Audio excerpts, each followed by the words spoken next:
오늘 하나님께 주신 말씀은 사도행전 14장 1절부터 7절까지 말씀입니다. 1절 하나님의 말씀입니다. 이에 이고니온에서 두 사도가 함께 유대인의 회당에 들어가 말하니 유대와 헬라의 화다한 무리가 있더라. 그러나 순종하지 아니하는 유대인들이 이방인들의 마음을 선동하여 형제들에게 악감을 품게 하거니와 두 사도가 오래 있어 주를 힘입어 담대히 말하니 주께서 그들의 손으로 표적과 기사를 행하게 하여 주사 자기 은혜의 말씀을 증언하시니 그 시대에 무리가 나뉘어 유대인을 따른 자도 있고 두 사도를 따른 자도 있는지라. 이방인과 유대인과 그 관리들이 두 사도를 모욕하며 돌로 치려고 달려드니 그들이 알고 도망하여 루가오니아의 두 성 루스드라와 더베와 그 근방으로 갔습니다. 거기서 복음을 전하니라. 아멘.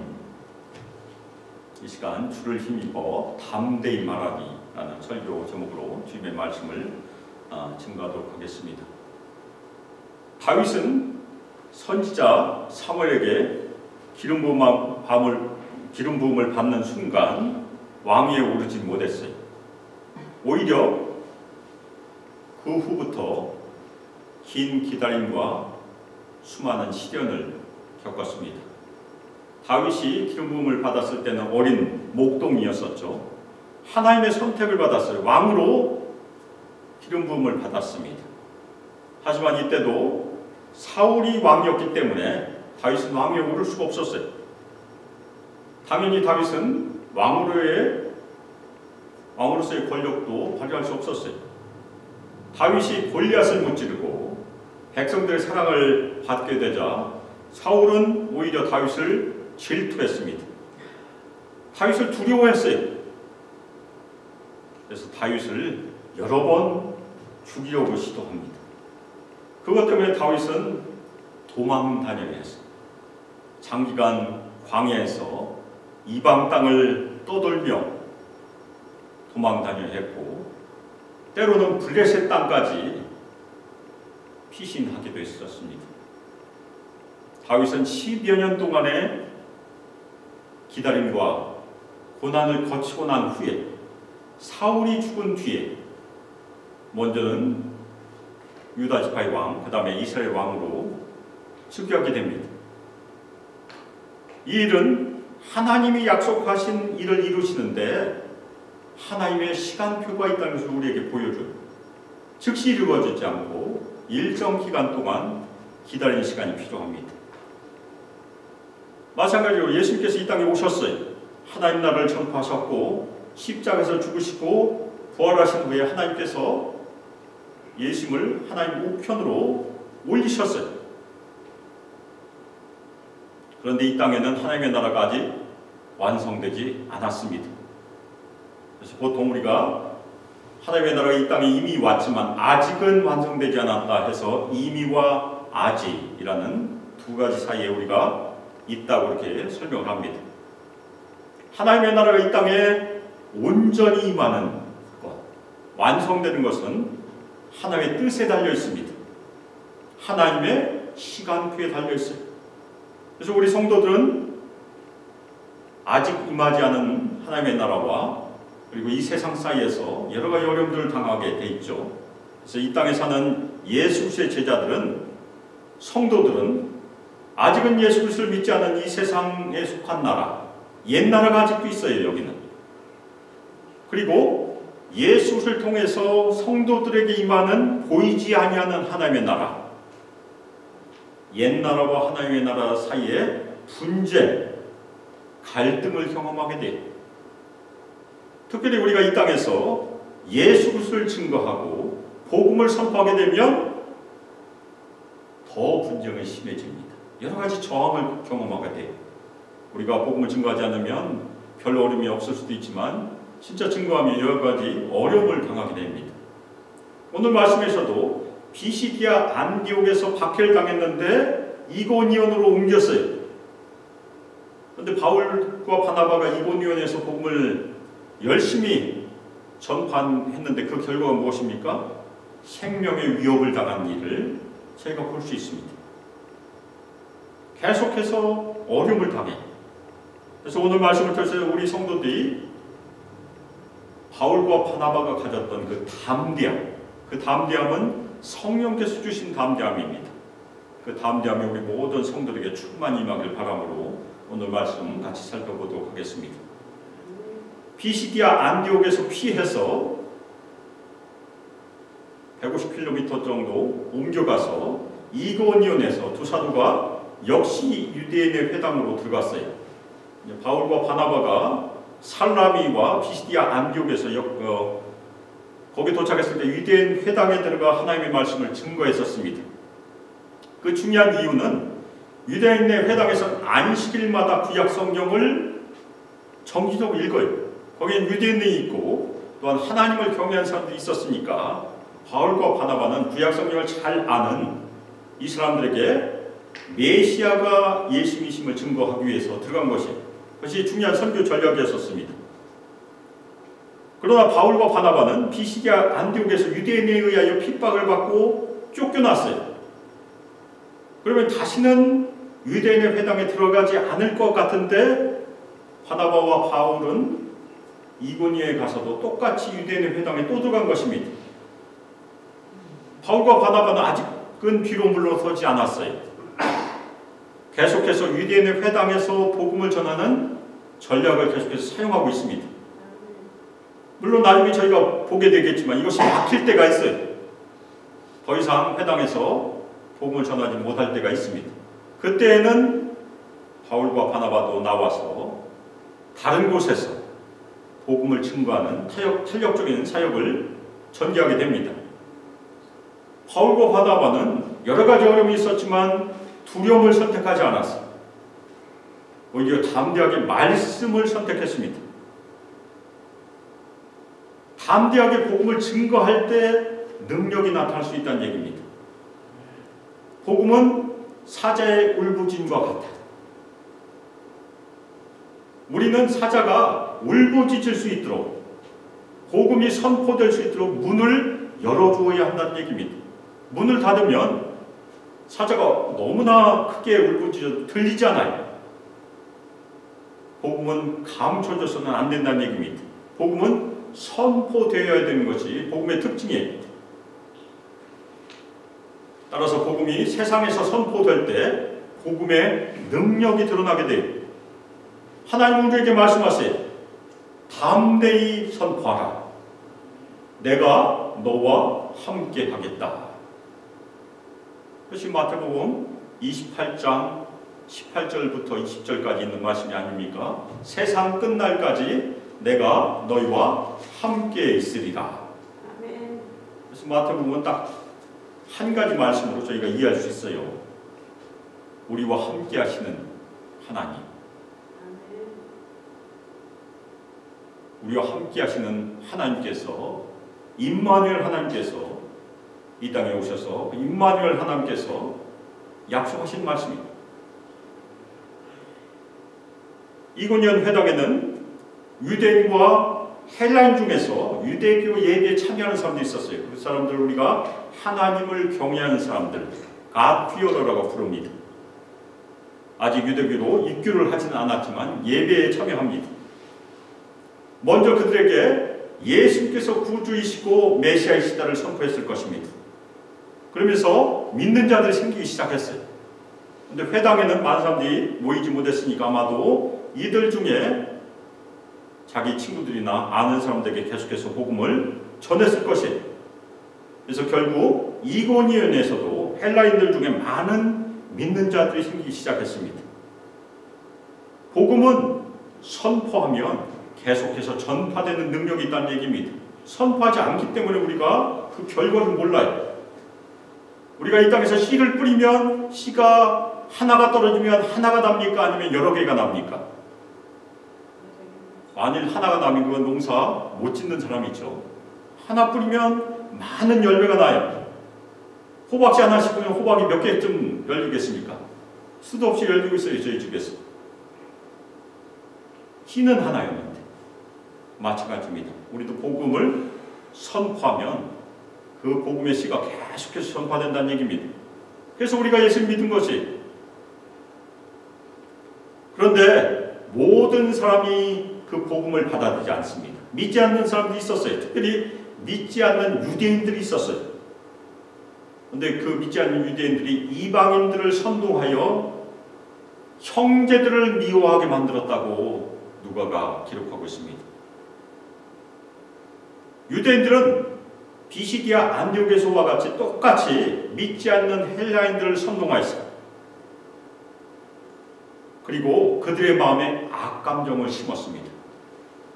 결국 이고니온 주민들이 바울과 바나바, 그리고 바울과 바나바를 통해서 믿은 형제들을 미워하도록 그렇게 만들었습니다. 복음이 선포될 때 이 복음은 기쁜 소식입니다. 이 기쁜 소식은 무엇입니까? 죄사함과 구원의 기쁜 소식이에요. 그런데 이 기쁜 소식이 전파될 때 모든 사람이 다 받아들이면 얼마나 좋겠습니까? 근데 모두가 기뻐함으로 받아들이지 않아요.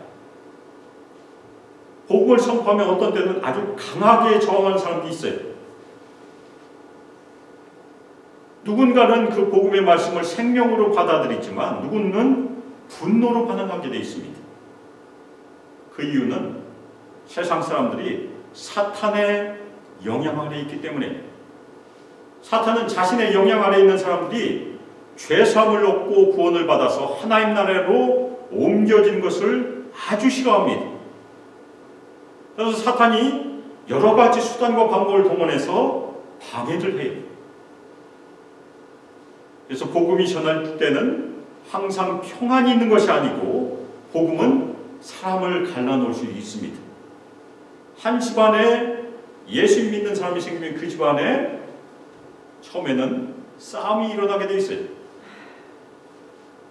그래서 예수님께서도 세상에 화평을 주러 온 것이 아니라 도리어 분쟁하도록 하신다고 누가복음 12장 51절에서 말씀하셨어요.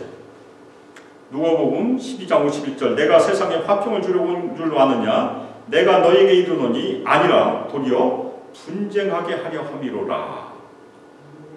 그 다음 말씀 보면 복음 때문에 가족끼리도 분쟁할 수 있다고 말씀하세요. 우리 중에서도 한 가정의 복음이 전해져서 가족끼리 갈등을 겪은 분들이 있을 것입니다. 저희 가족도 마찬가지. 우리가 전하는 복음 때문에, 우리가 받는 복음 때문에 어떤 때는 우리가 오해를 받거나 거절을 경험하기도 합니다. 그런데 그 거절은 복음이 살아있다는 증거예요. 복음은 살아있어서 사람들의 마음을 찌르게 되어 있습니다. 찔림을 받은 사람은 두 가지로 반응해. 한 사람은 찔려서 회개하고 예수를 믿고, 어떤 사람은 찔려서 분노로 반응하게 될 수 있다는 얘기입니다. 그런데 누가가 형제들이라고 이 구절에서 얘기해요. 이 형제들은 바울과 바나바만 포함하는 것이 아니고 남자와 여자를 포함한 새로 생긴 믿음의 공동체의 형제 자매들을 의미합니다. 따라서 바울과 바나바가 열심히 전도해서 이고니온에서도 신자들의 모임이 생겨났다는 얘기예요. 비시디아 안디옥에서도 신자들의 모임이 생겨났습니다. 그런데 이고니온에서도 신자들의 모임, 교회가 생겨난 것입니다. 바울과 바나바는 어려움을 많이 겪었지만 그 어려움에도 불구하고 쉽게 떠나지 않았어요. 오래 이고니온에서 머물렀습니다. 아마도 수개월 머무르면서 계속해서 담대함으로 두려움 없이 복음을 선포했을 것입니다. 그래서 오늘 누가는 뭐라고 얘기합니까? 주님은 바울과 바나바를 사용하여 그분의 은혜의 말씀을 증거하시고 바나바와 바울의 손으로 표적과 기사를 행하게 하셨다. 주님께서 바울과 바나바를 사용하셨어요. 여기서 주어가 선교사가 아니고 주님이에요. 우리가 그것을 주의 깊게 봐야 됩니다. 이 땅에서 선교를 행하신 분은 선교사가 아니고 주님이시라는 것입니다. 복음의 현장에서 우리의 전도의 현장에서 주님께서 주도권을 가지시고 일하세요. 우리가 하나님을 경험하지 못한 것은, 하나님의 능력을 경험하지 못한 것은 우리가 입을 열지 않아서 그래요. 우리가 입을 열면, 우리가 손을 뻗치면 그때 주님께서 일하십니다. 근데 우리가 가만히 있어서 주님의 능력을 경험하지 못할 때가 많이 있다는 얘기예요. 선교사들은, 우리 성도들은 주님께서 사용하시는 복음의 일꾼이에요. 어떤 복음의 현장이건 하나님께서만 높아지셔야 되고 예수님의 이름이 드러나야 돼요. 그런데 이것이 뒤집어지면 그 현장은 타락의 길로 걸어가게 되어 있습니다. 그래서 복음의 현장에서 사람이 드러나거나 사람이 높아지는 일이 간혹 있어요. 그러면 결국 타락의 길로 가게 되어 있습니다. 그래서 우리 소망교회가 늘 해야 될 일은 모든 일을 통해서 하나님께서 영광을 받으시게 하는 것이 우리가 해야 될 일이에요. 사람은 낮아지고 하나님은 높아져야 된다는 것이 우리 교회의 법칙입니다. 바나바와 바울이 담대하게 두려움 없이 복음을 증거했어요. 그런데 이 담대함과 두려움은 물론 사람의 성격에서 담대함이 있을 수 있습니다. 그렇지만 이 바울과 바나바가 죽음을 두려워하지 않고 복음을 전할 수 있는 그 담대함은 자신의 성격이 아니었었어요. 바로 성령께서 주시는 담대함과 두려움이 없음이었었습니다. 우리가 성령 충만을 위해서 열심히 기도합니다. 성령 충만함을 받으면 물론 성령의 은사들로 나타날 수 있어요. 그런데 성령 충만의 가장 중요한 결과가 무엇입니까? 두려움이 없어져요. 그래서 우리가 예수 믿은 지 얼마 안 된 분들 중에 아주 용감하게 전도를 잘하는 분들이 있어요. 그것이 성령 충만의 결과일 수 있습니다. 제가 지난번에도 말씀드렸지만 이번 선교에서는 맨 처음 참가한 분이 두려움 없이 담대하게 복음을 증거해서 3명이나 믿었어요. 16년 동안 처음 있었던 일이래요. 저희가 16년 차 국미 원주민 선교를 갔지만 그런 일은 처음 있었다는 얘기예요. 처음 오는 분들이 어떤 때는 두려움이 없을 수도 있습니다. 우리 모든 성도들도 성령 충만함을 받아야 돼요. 그래야 얼굴이 두꺼워질 수 있습니다. 아멘입니까? 아멘. 다른 사람 눈치 보지 않을 수 있는 중요한 능력이 성령 충만입니다. 그래야 두려움 없이 열심히 예수를 증거할 수 있어요.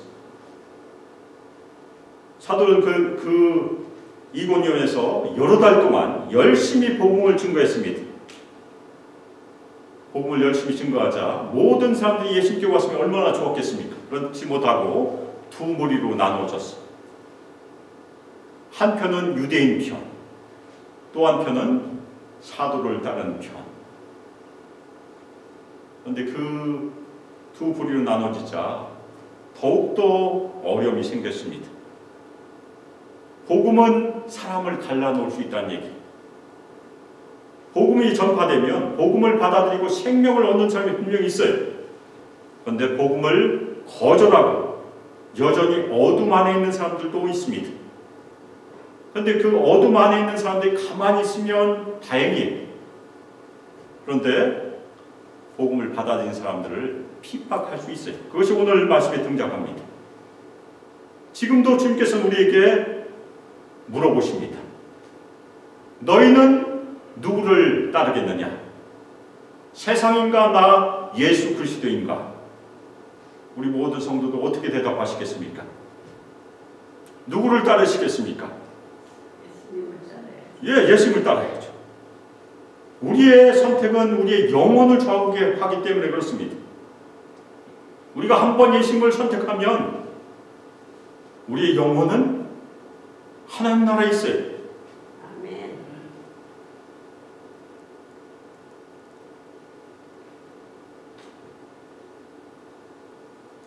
유대인들은 비시디아 안디옥에 있는 유대인들처럼 바울과 바나바를 제거하려고 시도했습니다.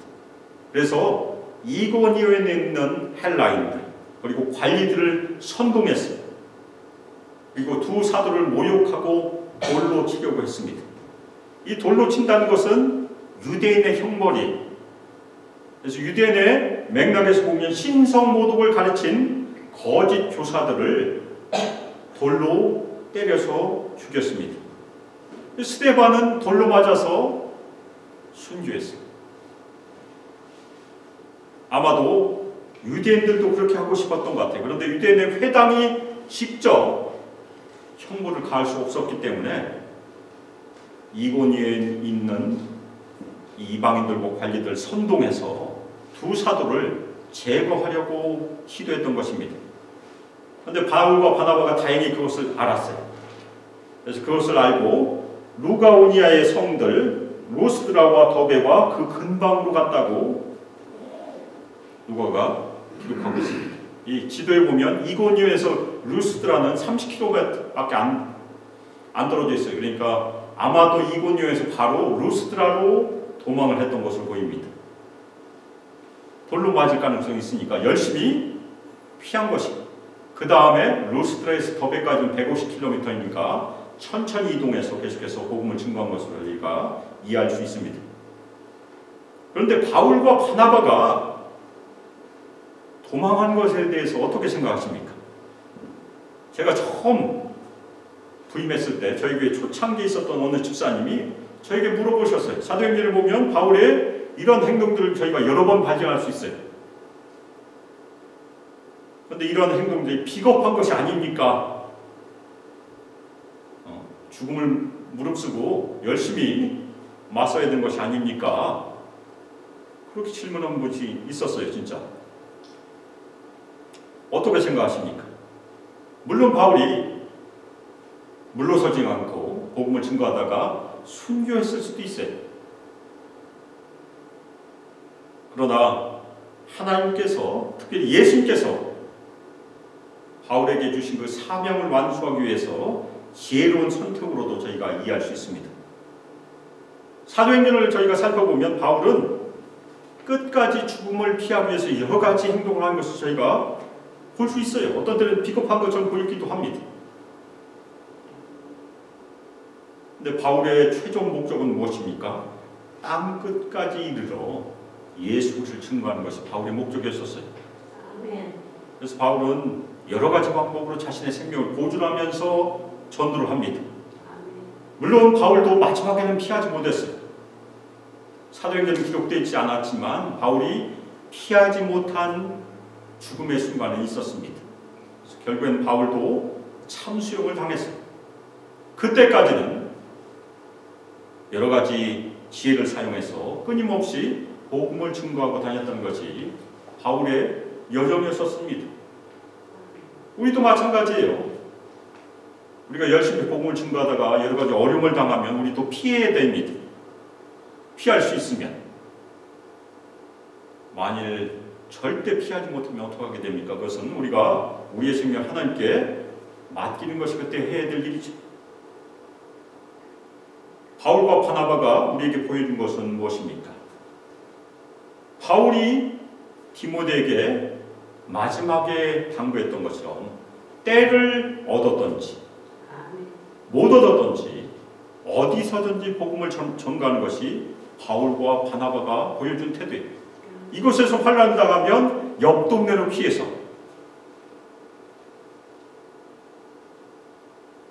우리가 복음의 불을 받았으면 우리의 발걸음은 멈추지 않습니다. 우리 안에 복음의 불이 타고 있으면 우리의 입은 다물어지지 않는다는 얘기. 우리가 침묵하고 있다는 것은 우리 안에 복음의 불이 활활 타지 않고 있다는 증거예요. 오늘 말씀에서 바울과 바나바는 환난 속에서도 죽음의 위협 가운데서도 계속해서 담대하게 예수님을 증거했습니다. 두려움 없이 복음을 증거했어요. 바울과 바나바가 보여준 이 담대함, 두려움 없음은 그들이 스스로 만든 것이 아니에요. 세상의 위협에 맞설 수 있는 담대함은 누가 주십니까? 성령께서 주시는 선물, 성령 충만의 결과임을 믿으시기를 주님의 이름으로 축원합니다. 아멘. 우리가 매일 기도해야 돼요. 우리는 지금 입을 닫고 있습니까? 아니면 입을 열어서 예수님을 증거하고 있습니까? 우리의 뛰는 가슴 속에, 우리가 지금 가슴에 손을 올리면 가슴이 뛰고 있습니까? 뛰고 있지 않습니까? 뛰고 있잖아요. 뛰고 있으니까 살아있죠. 그럼 우리의 뛰는 가슴 속에 복음의 불이 활활 타고 있습니까? 아니면 우리 가슴 속에 불이 꺼져가고 있습니까?